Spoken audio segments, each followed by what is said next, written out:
અનામત હટાવવાની માંગ સાથે શરૂ હિંસક આંદોલનના કારણે બાંગ્લાદેશમાં હવે અત્યંત ગંભીર પરિણામ જોવા મળી રહ્યા છે। બાંગ્લાદેશના વડાપ્રધાન સેનાના વિશેષ હેલિકોપ્ટરથી ભારત આવવા માટે રવાના થયા છે। બાંગ્લાદેશમાં પરિસ્થિતિ એટલી ખરાબ છે કે આંદોલનકારીઓ હવે વડાપ્રધાનના નિવાસ સ્થાનમાં ઘૂસી ગયા છે।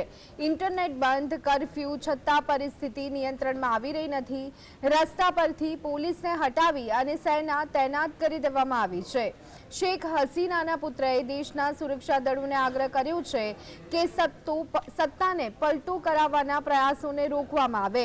બાંગ્લાદેશના સત્તારૂઢ પક્ષ આવામી લીગ અને મુખ્ય વિપક્ષી પાર્ટીના દિગ્ગજ નેતાઓ વચ્ચે સેનાના હેડક્વાર્ટરમાં બેઠક થઈ।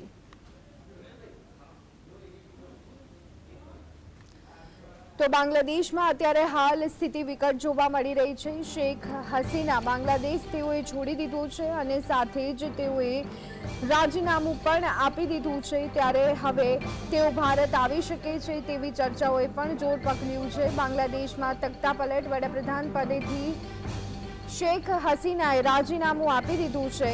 ત્યારે હવે તેઓ ભારતમાં આવે, દિલ્હી જાય તેવી ચર્ચાઓ પણ તેજ જોવા મળી રહી છે। આ બધાની વચ્ચે શરૂઆત જે રીતે બાંગ્લાદેશમાં વિરોધની થઈ હતી, આમ તો પહેલી દ્રષ્ટિએ વિદ્યાર્થીઓનું જ આંદોલન રહ્યું હતું, પરંતુ ત્યાર પછી અન્ય રીતની દરમિયાનગીરીના કારણે સ્થિતિ એટલી વિકટ બની ગઈ કે નોબત આજે જે દિવસ આવ્યો છે ત્યાં સુધીની આવી ગઈ।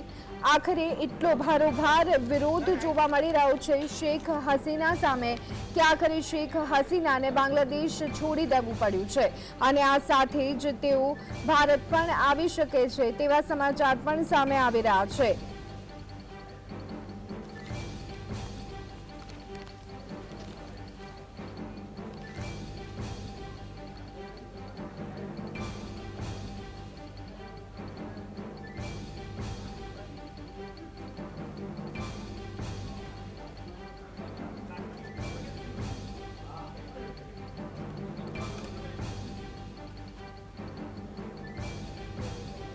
તો આ દ્રશ્યો અત્યારે હાલ આપ જોઈ રહ્યા છો। બાંગ્લાદેશમાં તખ્તાપલટ, ત્યારબાદ સ્થિતિ એવી જોવા મળી રહી છે કે વડાપ્રધાન નિવાસ સુધી લોકો પહોંચી રહ્યા છે, વિરોધીઓ પહોંચી રહ્યા છે અને ત્યાં સુધી પણ પૂરતું ન હોય તેમ તેઓ વડાપ્રધાન હાઉસમાં પણ ઘૂસી ગયા હતા। અન્ય વિન્ડોમાં આપ જોઈ શકો છો કે હસીનાનું પ્લેન દિલ્હી જતું જોવા મળી રહ્યું છે। અત્યારે માર્ગ તો એ જ જોવા મળી રહ્યું છે, હસીનાનું દિલ્હી જતું પ્લેન જોવા મળી રહ્યું છે। અત્યારે હાલ બાંગ્લાદેશમાં સ્થિતિ એવી જોવા મળી રહી છે કે સેના દ્વારા મોરચો સંભાળવામાં આવ્યો છે। શેખ હસીનાએ તાબડતોબ બાંગ્લાદેશ છોડી દીધું છે। જે રીતની સ્થિતિ જોવા મળી રહી હતી બાંગ્લાદેશમાં ઘણા દિવસોથી વિરોધ અને બધાની વચ્ચે પરિસ્થિતિ કાબૂમાં જોવા ન મળતા આખરે બાંગ્લાદેશનો જે કાર્યભાર છે તે શેખ હસીનાએ છોડી દીધો છે અને તેઓ રીતસરના બાંગ્લાદેશથી નીકળી ગયા છે। હવે અલગ અલગ જગ્યાઓ તેમના માટે ચર્ચાઈ રહી છે। તેઓ ભારત આવી શકે છે, દિલ્હી જઈ શકે છે, દુબઈને લઈને પણ ચર્ચાઓ જોવા મળી રહી છે કે તેઓ દુબઈમાં પણ આશરો મેળવી શકે છે, પરંતુ અત્યારની હાલની સ્થિતિ ઘણી વિકટ જોવા મળી રહી છે। આ દ્રશ્યો એક વિન્ડોમાં બાંગ્લાદેશના જોઈ રહ્યા છો કે ત્યાં તખ્તાપલટ પછી લોકો રીતસરના કહી શકાય કે વિરોધની સાથે સાથે એટલી વિચિત્ર તસવીરો ત્યાંથી સામે આવી રહી છે કે લોકો વડાપ્રધાન નિવાસમાં ઘૂસી ગયા હતા, કોકે કંઈક વસ્તુ લઈ લીધી છે તો કોકે જી। તો અત્યારે હાલ જે દ્રશ્યો સામે આવી રહ્યા છે, પીએમ હાઉસમાં લોકો ઘૂસી ગયા હતા, કોઈક બેડ પર બેઠેલું દેખાયું હતું તો કોઈક ત્યાંની વસ્તુઓ લઈ અને રીતસરનું ભાગતું જોવા મળ્યું હતું। આ દ્રશ્યો પરથી શ્રીલંકા પણ યાદ આવે, અફઘાનિસ્તાન પણ યાદ આવે અને એ જ સ્થિતિ અત્યારે હાલ બાંગ્લાદેશમાં પણ જોવા મળી રહી છે। શેખ હસીનાએ તો બાંગ્લાદેશ છોડી દીધું છે, પરંતુ ત્યાર પછીનું પિક્ચર અત્યારે હાલ જો જોવા જઈએ તો ભારેલો અગ્નિ જોવા મળી રહ્યો છે બાંગ્લાદેશમાં। થોડા સમય પહેલા શ્રીલંકામાં પણ આ જ સ્થિતિનું નિર્માણ થયું હતું અને અત્યારે હાલ બાંગ્લાદેશમાં પણ એ જ સ્થિતિ જોવા મળી રહી છે। અત્યારે હાલ ઇન્ટરનેટ સેવા બંધ કરી દેવામાં આવી છે, મોબાઈલ સેવા બંધ કરી દેવામાં આવી છે। તો આ સાથે જ આપને જણાવી દઈએ કે રીતસરનો કર્ફ્યુ લાદી દેવામાં આવ્યો છે, પરંતુ કોઈ જ રીતે લોકો કહી શકાય કે કંટ્રોલમાં ન હોય તેવા દ્રશ્યો બાંગ્લાદેશથી સામે આવી રહ્યા છે। જે રીતે કહી શકાય કે આ દ્રશ્યો તો આવી રહ્યા છે, પરંતુ મુજીબની મૂર્તિ તોડવાની કોશિશ પણ કરવામાં આવી હોવાનું માલુમ પડી રહ્યું હતું। আমরা একটু ভিতরে চলে আসি।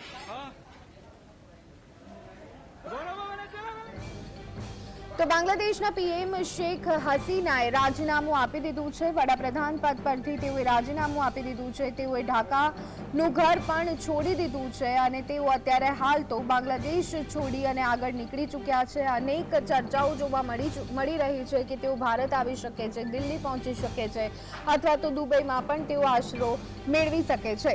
તો સાંજે 5 વાગે દિલ્હી પહોંચી શકે છે હસીના શેખ. અત્યારે હાલ મહત્વપૂર્ણ અને મોટા સમાચાર જે સામે આવી રહ્યા છે. સૂત્રો પાસેથી મળતી માહિતી પ્રમાણે તેઓ દિલ્હી આવી શકે છે. દિલ્હીથી પછી તેઓ લંડન માટે રવાના થઈ શકે છે. પરંતુ અત્યારના હાલના મોટા સમાચાર, શેખ હસીના દિલ્હી આવી શકે છે.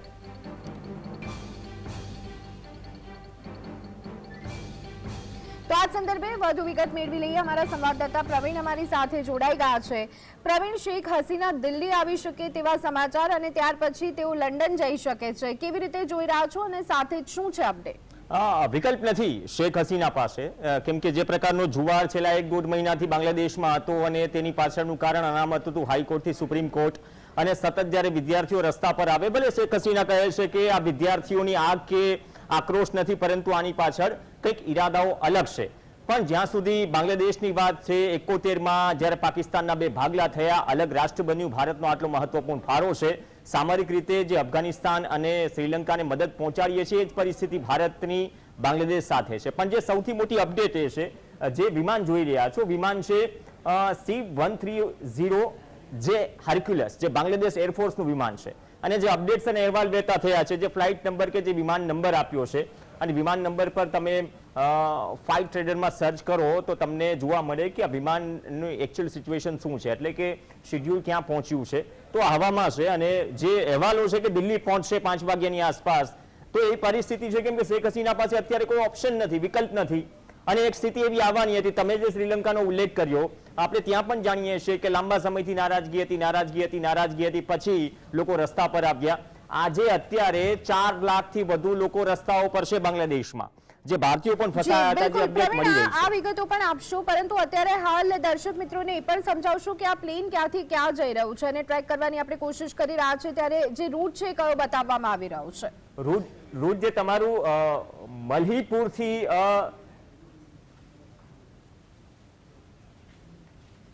તંગરીપુર, શેખપુર, આ છેલ્લા કદાચ 15 મિનિટથી આ જ થઈ રહ્યું છે. ક્યારેક ટેકનિકલી આ ફ્લાઇટનો ફોલ્ટ હોય કે શું હોય, પરંતુ ફ્લાઇટ રિટર્ન આવી રહી છે, જઈ રહી છે, રિટર્ન આવી રહી છે, જઈ રહી છે. તો બાંગ્લાદેશથી મેં પહેલા કહ્યું એમ, બાંગ્લાદેશથી આ પ્લેન ઉતરે છે, જે શોર્ટ્સ પણ આપણે જોયા, પ્લેન મતલબ કે હર્ક્યુલસ જે નીકળે છે અને જે દિલ્હી તરફ રવાના થાય છે. હવે કોફાર ફસા તરફ જઈ રહ્યું છે. આ એ રૂટ છે અને આ સીધા રૂટ પર જ જઈ રહ્યું છે. ચંદાથી માંડી આગળ વધશે સદરપુર. તો આ રૂટ પર છે, લાઈવ ટ્રેકિંગ છે અને તમામ ડિટેલ્સ છે જ અહીંયા આપણે જોઈએ છીએ કઈ પ્રકારનું વિમાન છે. આ પરિસ્થિતિમાં આપણે જોઈએ છે, આ ડિટેલ છે. પ્લેન તો છેલ્લા અડધો કલાકથી દર્શકો જોઈ જ રહ્યા છે. તો આ મેપ છે ધ્વનિ, અને પ્લેન જ્યાં સુધી દર્શકોને બહુ ઓછું દેખાશે, લાલ કલરનું જે પ્લેન છે એ જે AX1431 આ ફ્લાઇટનો નંબર હોય છે ને, ફ્લાઇટનો નંબર તમે સર્ચ કરો એટલે તમને સ્ટેટસ મળે, જે આપણે કોઈ પણ એરપોર્ટ પર હોઈએ જે રીતે ટ્રેનનું સ્ટેટસ મળે છે, એ જ રીતે પ્લેન ક્યાં પહોંચ્યું. તો આ એ પ્લેન છે, મતલબ કે વાયા એર શેખ હસીના આવે છે ભારત. કેટલા વાગે લેન્ડ થશે કહી રહ્યા છે 5 વાગ્યાની આસપાસ, બટ જોઈએ, લેટ્સ સી 5 વાગ્યાની આસપાસ આ દિલ્હી લેન્ડ થાય છે અથવા તો દિલ્હી લેન્ડ થયા બાદની અપડેટ આગળની શું આવે છે. આ ફ્લાઇટ છે જે અડધો કલાકથી દુનિયા આખી જોઈ રહી છે, કેમ કે પહેલા જે દ્રશ્યો આવ્યા કે ફટાફટ સેનાની આગેવાનીમાં શેખ હસીના નીકળી ગયા. તો હવે સેના એમ કહી રહી છે, જે ફ્લાઇટ જ્યારે કોઈ પણ પ્રાઇમ મિનિસ્ટર રાજીનામું આપી દેશ છોડે છે, આ જ શ્રીલંકામાં થયું હતું, સેના કહી રહી છે કે હવે અમે સાથે મળીને મધ્યસ્થીની કોઈ સરકાર બનાવીશું અને બાંગ્લાદેશ ચલાવીશું. રોમન હાઉસ, ચોરકિયા, સુલતાનપુર, થોડી વાર પહેલા જ ગંગા નદી પાસ કરી. તો આ એ પ્લેન છે, લાઈવ ટ્રેકિંગ છે. તો 5 વાગ્યાની આસપાસ આ પહોંચશે દિલ્હી અને એના પર જ નજર રહેશે કે લેન્ડ થયા બાદની પરિસ્થિતિઓ શું છે. અને બાંગ્લાદેશમાં જે આગ છે, કેમ કે આ બધી જ પરિસ્થિતિઓનું કારણ ધ્વનિ એ છે કે મેં પહેલા પણ અનામતવાળી વાત કરી, 1970 વોરના જે સ્વતંત્ર સેનાનીઓ છે, 71ની વોરના, પહેલા અનામત હતી, એના પછી ઘટાડી 5-7% આસપાસ આવી. તો એનો વિરોધ વિદ્યાર્થીઓમાં પણ છે. જે પરિસ્થિતિ ભારતમાં અમુક ઇસ્યુમાં છે તો ત્યાંના યુથમાં છે, ત્યાંના અમુક સમુદાયમાં છે, અને એટલા માટે તેની આસપાસ જ બાંગ્લાદેશની રાજનીતિ પણ આસપાસ હોય છે. અને આટલા દશકાઓ સુધી જ્યારે શેખ હસીના શાસન કરે છે તો એ પરિસ્થિતિઓ હતી બાંગ્લાદેશની, એક સ્તર પર લઈ ગયા, દરેક સ્પોર્ટ્સમાં પણ લઈ ગયા, પણ હવે એવી પરિસ્થિતિ નથી. તો આ પરિસ્થિતિમાં જ્યારે ચીન ચારે તરફથી તમને ઘેરેલું હોય, ચીન તમારા ઉપર ચીનનું દેવું એટલું હોય, અને પોલિટિકલ પરિસ્થિતિઓ પણ એવી થાય, તો તમારે આ રીતે દેશ છોડવો પડે. આનાથી કદાચ બેસ્ટ વિકલ્પ ન હોત શેખ હસીના પાસે. કદાચ 15-20 દિવસમાં આ આગ ઠંડી પડી હોત અથવા તો કોઈ સમાધાન આવ્યું હોત તો આપણે આ રીતે લાઈવ ટ્રેકિંગમાં શેખ હસીના જે ફ્લાઇટમાં બેસીને જાય છે એ જે 1X1431 આ ટ્રેકિંગમાં ન દેખાડવું પડ્યું હોત તો આ પરિસ્થિતિ છે. બલરામપુરથી માંડીને આ ફ્લાઇટ આગળ વધી રહી છે, અને જે 5 વાગ્યાનું શેડ્યુલ છે એ 5 વાગ્યાના શેડ્યુલમાં કદાચ વિધિન ધ મિનિટ્સ ખબર પડશે કે આ ફ્લાઇટ દિલ્હીમાં લેન્ડ થયા બાદ સામરિક રીતે ભારતનું શું સ્ટેટમેન્ટ આવે છે. બાંગ્લાદેશની આર્મીનું તો સ્ટેટમેન્ટ આવી ગયું, પણ જે મેં આંકડો કીધો કે 4 લાખની આસપાસ લોકો જ્યારે બાંગ્લાદેશના રસ્તાઓ ઉપર હોય, જ્યારે પીએમ હાઉસ પણ સેફ ન હોય, કોઈ ગાલીચા પર કોઈ બેડ પર સૂઈ રહેવું છે, ચોરી કરી રહેવું છે, તો અફરાતફરીનો માહોલ છે. ઇમરજન્સીની સિસ્ટમ છે, ઇમરજન્સીમાં છે બાંગ્લાદેશ, અને આ પરિસ્થિતિમાં Sheikh Hasina by flight India. જી આભાર પ્રવીણ, અમારી સાથે જોડાવા બદલ અને સમગ્ર માહિતી આપવા બદલ. તો હવે કોઈ પણ સમયે આમ તો 5 વાગ્યાની વાત જોવા મળી રહી છે. 5 વાગ્યાની આસપાસ શેખ હસીના દિલ્હી પહોંચી શકે છે, ત્યારબાદ લંડન જાય તેવી પણ ચર્ચાઓ છે. બાંગ્લાદેશ હિંસાની આગમાં સળગી રહ્યો છે. એવામાં બાંગ્લાદેશના વડાપ્રધાન શેખ હસીનાએ રાજીનામું આપી દીધું છે. ઉલ્લેખનીય છે કે બાંગ્લાદેશ ફરી એકવાર અનામતની આગમાં સળગી રહ્યું છે. અનેક જગ્યાએથી હિંસા અને આગ ચંપીની ઘટનાઓ સામે આવી છે. સિરાજગંજના ઇનાયતપુર પોલીસ સ્ટેશનમાં પ્રદર્શનકારીઓએ પોલીસ સ્ટેશનને ઘેરી લીધું હતું અને આગ લગાવી દીધી. પોલીસ સ્ટેશનમાં લાગેલી આગમાં 13 પોલીસ કર્મીઓના મોત થયા હતા. સ્થાનિક મીડિયાના અહેવાલો અનુસાર બપોરના સમયે એક સાથે હજારો દેખાવકારોએ ઇનાયતપુર પોલીસ સ્ટેશન પર હુમલો કર્યો. હુમલાના કારણે પોલીસ કર્મીઓ કંઈ કરી શક્યા ન હતા, અને ત્યારબાદ પ્રદર્શનકારીઓએ આખા પોલીસ સ્ટેશનને આગ લગાવી દીધી, જેમાં 13 પોલીસ કર્મીઓના મોત થયા. હજારોની સંખ્યામાં પ્રદર્શનકારીઓ પીએમ હાઉસમાં દાખલ થઈ ગયા. હિંસક પ્રદર્શનમાં છેલ્લા 48 કલાકમાં જ બાંગ્લાદેશમાં 100થી વધુ લોકોના મોત થયા છે.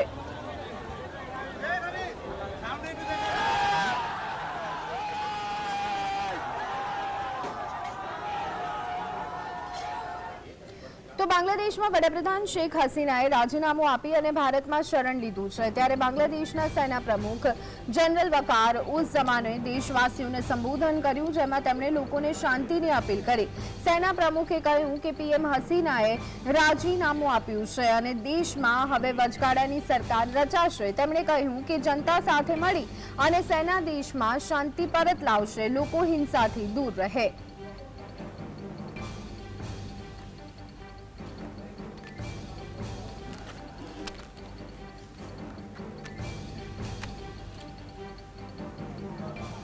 চলছে। আমি সমস্ত রাজনৈতিক দলের নেতৃবৃন্দকে এখানে আমন্ত্রণ করেছিলাম, ওনারা এখানে এসেছেন। আমরা একটা সুন্দর আলোচনা করেছি। সেখানে আমরা সিদ্ধান্ত নিয়েছি যে একটা ইন্টারিম গভর্নমেন্ট আমরা ফর্ম করব এবং ইন্টারিম গভর্নমেন্টের মাধ্যমে এদেশের সমস্ত কার্যকলাপ চলবে। আমরা এখন মহামান্য রাষ্ট্রপতির কাছে যাব, যে এই ইন্টারিম গভর্নমেন্ট ফর্মের ব্যাপারে ওনার সাথে আলাপ আলোচনা করে আমরা একটা ইন্টারিম গভর্নমেন্ট ফর্ম করে দেশ পরিচালনা করব। તો આપ જોઈ રહ્યા છો કે અત્યારે હાલ બાંગ્લાદેશની સ્થિતિ શું જોવા મળી રહી છે. કદાચ લાંબા સમય માટે કે થોડા સમય માટે સેનાના હાથમાં બાંગ્લાદેશની સત્તા ગઈ છે કે કેમ એ તો આવવાવાળું સમય બતાવશે, પરંતુ અત્યારે હાલ તો શેખ હસીના જે છે એ બાંગ્લાદેશના ઢાકામાં તેમનું ઘર તેમણે છોડી દીધું છે, ત્યાંથી રવાના થઈ ગયા છે. ભારત આવે તેવી શક્યતાઓ છે, ત્યાર પછી લંડન જાય તેવી ચર્ચાઓ છે. આ બધાની વચ્ચે આપણે અત્યારે હાલ ઇક્વેશન્સ હવે કયા સેટ થઈ શકે છે તે સમજવાનો પ્રયત્ન કરીએ. અને આ ચર્ચા માટે અત્યારે હાલ મારી સાથે જોડાયા છે નિરંજન મરજાણી, કે જેઓ આંતરરાષ્ટ્રીય વિશ્લેષક છે. નિરંજનજી, સ્વાગત છે આપનું GSTVમાં. અત્યારની હાલની લેટેસ્ટ અપડેટ જો જોઈએ તો શરૂઆતથી એક વાત આવી રહી હતી જે રીતે ભારત અને બાંગ્લાદેશના સંબંધો રહ્યા છે ને ચર્ચાઓ પણ એ હતી કે શેખ હસીના દિલ્હી આવી શકે છે ને લગભગ હવે કન્ફર્મ માનવામાં આવી રહ્યું છે, ત્યાર પછી તેઓ લંડન જઈ શકે છે. આ બધાની વચ્ચે હવે ભારતનું વલણ શું હોવું જોઈએ, શું છે, આ તમામ બાબતોને લઈ અને આપની પ્રતિક્રિયા શું છે?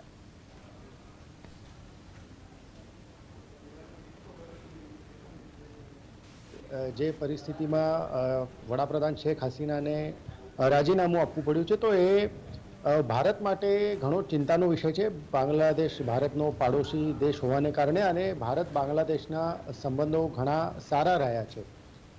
આપણે જો ભારતના પાડોશી દેશો જોઈએ તો એમાં બહુ એવા ઓછા દેશો છે કે જેની સાથે ભારતના સારા સંબંધો છે. જેટલા મેક્સિમમ દેશો છે જેવા કે પાકિસ્તાન છે, અફઘાનિસ્તાન, શ્રીલંકા, નેપાળ, તો એમની જોડે ભારતના સંબંધ છે એ ઘણા અસ્થિર રહ્યા છે. બાંગ્લાદેશ એક એવો દેશ છે કે જેની સાથે ભારતના સંબંધો સ્થિર રહ્યા છે, સારા રહ્યા છે. તો આ સંબંધમાં હવે ભારતનું પહેલો મુદ્દો એવો છે કે આ જે બાંગ્લાદેશનો અંદરૂની મામલો છે એ એમનું ઇન્ટરનલ મેટર છે. પણ જેવી રીતે જે અસ્થિરતા છે, જે હિંસા બાંગ્લાદેશમાં હમણાં થઈ રહી છે અને જેવી રીતે હમણાં સેના હમણાં કંટ્રોલમાં છે, તો એ જોતા ભારત પણ સતર્ક રહે તેવી શક્યતા છે. અને ભારતને જે બાંગ્લાદેશ સાથે બોર્ડર લાગે છે ભારતની, તો ત્યાં પણ બીએસએફને સતર્કતાનો ભારતે આદેશ આપ્યો છે, સતર્ક રહેવાનો. કારણ કે હોઈ શકે છે કે આ હિંસા અને જે પરિસ્થિતિ હવે આગળ આવશે તો એમાં બાંગ્લાદેશમાંથી ભારતમાં ઘૂસણખોરી થઈ શકે છે. આ પરિસ્થિતિનો લોકો ભારતમાં આવી શકે છે, તો એ રોકવા માટે ભારતે સતર્કતાનો આદેશ આપ્યો છે.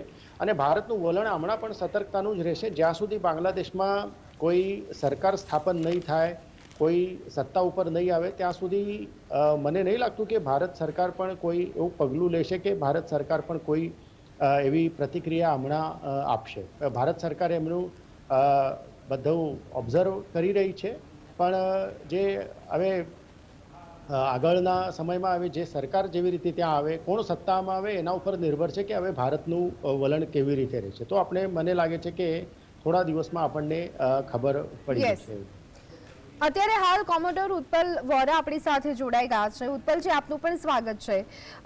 કોઈ દેશના વડાપ્રધાન કે જે વડાપ્રધાન પદથી રાજીનામું આપી દે છે, દેશ છોડી દે છે, તેમને આશરો આપવો, તેમને પોતાના દેશમાં રાખવા અથવા બોલાવવા મોરલી સારું હોઈ શકે, પરંતુ અહીંયા ડિપ્લોમેટિક વેમાં જો વાત કરીએ, પોલિટિકલી જો જોઈએ તો આને આપ કેવી રીતના જોઈ રહ્યા છો? ધ્વનિ, આપણને એનો એ ખ્યાલ હોવો જોઈએ કે Bangladesh is just not one of the neighbour. એ બહુ ઇમ્પોર્ટન્ટ નેબર છે આપણા માટે. કારણ કે 1971ના યુદ્ધ પછી જે રીતે બાંગ્લાદેશનું ક્રિએશન થયું અને એની અંદર ઇન્ડિયન આર્મ ફોર્સિસનો બહુ મોટો ફાળો છે અને ભારતનો બહુ મોટો ફાળો છે. અને માટે એ વખતના શેખ મુજીબુર રહેમાનનું જે સ્ટેચ્યુ છે એ અત્યારે બાંગ્લાદેશના ઇન્ટરનલી જે રિપલ્સ પેદા થઈ રહ્યા છે એનાથી એ અત્યારે સિસ્ટમેટિકલી તોડી નાખવામાં આવી રહ્યું છે. માટે જે જાતનું ત્યાં આગળ જે વાતાવરણ છે એ ખરેખર ખૂબ ચિંતાજનક છે. કારણ કે is it only limited to anti Awami party sentiments or there is something more to it, or is it કે pro China forces are actively involve in it? કારણ કે આપણે પહેલા પણ આ વિષય પર વાત થયેલી છે ને મારે રિપીટ કરવું જોઈએ કે આ જાતના જ્યારે 300 લોકોના મોત થયા હોય એમાં લગભગ 91 to 92 જ્યારે સ્ટુડન્ટ્સ એજિટેશન જે કરતા હતા એમના શૂટ એટ સાઇટના ઓર્ડર્સને લીધે ડેથ થયેલું છે. આર્મી અને police they are actively involve. Internet જ્યારે કાપી નાખવામાં આવી છે અને જે જાતનો વિદ્રોહના પવન ફૂંકાઈ રહ્યા છે એ ખરેખર બહુ ચિંતાજનક છે. કારણ કે આ જાતની સિચ્યુએશન અને મને કહેવામાં કોઈ એની અંદર સંશય એવો હેઝિટેશન નથી કે આ જાતના અને આ મેગ્નિટ્યુડના ને આ લેવલના વિદ્રોહ સ્ટુડન્ટ્સ એકલા કરી જ ના શકે. આની અંદર બાંગ્લાદેશના ઇન્ટરનલ જે ડાયનેમિક્સ છે, ઇન્ટરનલ પ્રોબ્લેમ્સ છે, પોલિટિકલ પ્રોબ્લેમ્સ છે, દે આર ઓલ્સો ઇન્વોલ્વ. અને દે આર ઓલ્સો રિલેવન્ટ.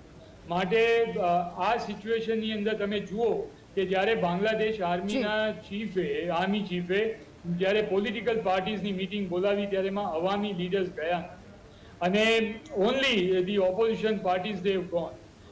આ જાતના જે સિચ્યુએશન ઊભી થાય ને આ જાતના સ્મોલ કન્ટ્રીઝની અંદર કે જ્યાં army is a dominant force between the three forces, army, navy ને એરફોર્સમાં, લાઈક પાકિસ્તાન લો કે શ્રીલંકા લઈ લો, મ્યાનમાર લઈ લો, અથવા તો ઇવન બાંગ્લાદેશમાં એનો પાસ હિસ્ટ્રી પણ લઈ લો, કે જ્યારે પણ આર્મી જ્યારે પાવરમાં આવે છે, whether it is through martial law, whether it is through coup, કે જ્યારે પણ એનો પોલિટિકલ લીડરને અથવા પોલિટિકલ હેડ ઓફ સ્ટેટને જ્યારે ડિસલોજ કરવામાં આવે છે અને જ્યારે એમને કન્ટ્રીમાંથી બહાર જવાનો ઓપ્શન આપવામાં આવે, ત્યારે army will it go back to બેરેક્સ or army will do a quiet transfer of power? Will army bring the democratically elected opposition government into the power? Will army hand over back again to Awami League? કે જ્યારે situation ત્યાં આગળ બધી શાંત થઈ જશે અને પછી જ્યારે સ્ટુડન્ટ એજ્યુકેશન ને બધું શાંત થઈ જાય ત્યારે અવામી લીગના જ કોઈ લીડરને ફરી સત્તા સોંપવામાં આવે છે કે army will continue to call the બિલકુલ, પરંતુ એ આવવા વાળો સમય આપણને બતાવશે કે હવે કયા ઇક્વેશન્સ ત્યાં સેટ કરવામાં આવે છે. નિરંજનભાઈ, ફરી એક વખત આપની પાસે આવીશ. શું લાગે છે કે હવે બાંગ્લાદેશની જે કમાન છે એ કોના હાથમાં રહેવાની છે?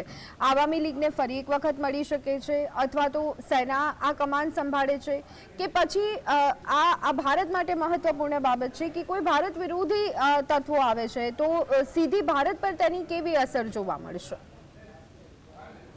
આ બહુ મહત્વનો પ્રશ્ન છે કે ભારત ઉપર એની શું અસર થશે, કારણ કે આપણે ભારત બાંગ્લાદેશ સંબંધોને જોઈએ તો એમાં એવું જોવા મળે છે કે જ્યારે પણ આવામી લીગની સરકાર બાંગ્લાદેશમાં રહી છે તો ત્યારે બાંગ્લાદેશના ભારત સાથે સંબંધો સારા રહ્યા છે.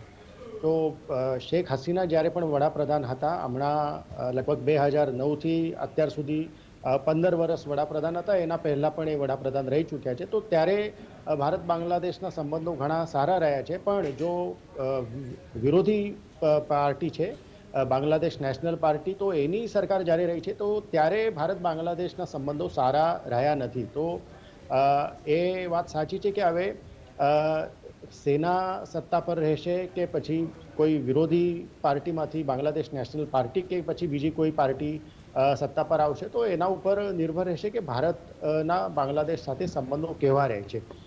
બાંગ્લાદેશમાં ભારતના ઘણા હિત છે, ઘણા આર્થિક હિત છે, સામરિક હિત છે.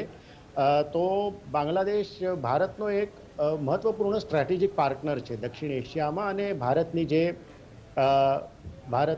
જે નેબરહુડ ફર્સ્ટ પોલિસી હોય કે પછી એક ઇન્ડો પેસિફિકના પણ આપણી દૃષ્ટિકોણથી જોઈએ તો એમાં પણ બાંગ્લાદેશનું ભારત માટે યોગદાન ઘણું મોટું રહ્યું છે. તો હવે એના આ બધા ઉપર આ જે હમણાં અસ્થિરતા છે, હમણાં જે હિંસા ચાલી રહી છે, તો એની અસર થશે. અને સૌથી મહત્વનો પ્રશ્ન છે કે કોણ સત્તા પર આવશે. જો આવામી લીગની પાર્ટી ફરી સત્તા પર આવશે, શેખ હસીનાને પણ કોઈ બીજા નેતા સત્તા પર આવે, તો શક્યતા એવી છે કે ભારત બાંગ્લાદેશ જે સંબંધો હમણાં સારા છે તો એ કન્ટિન્યુ એવી રીતે થશે. પણ જો કોઈ વિરોધી પાર્ટીમાંથી સત્તા પર આવે, બાંગ્લાદેશ નેશનલ પાર્ટી કે કોઈ પણ, તો હમણાં કહેવું મુશ્કેલ છે કે પછી એ પક્ષનું વલણ ભારત પ્રત્યે કેવું રહેશે.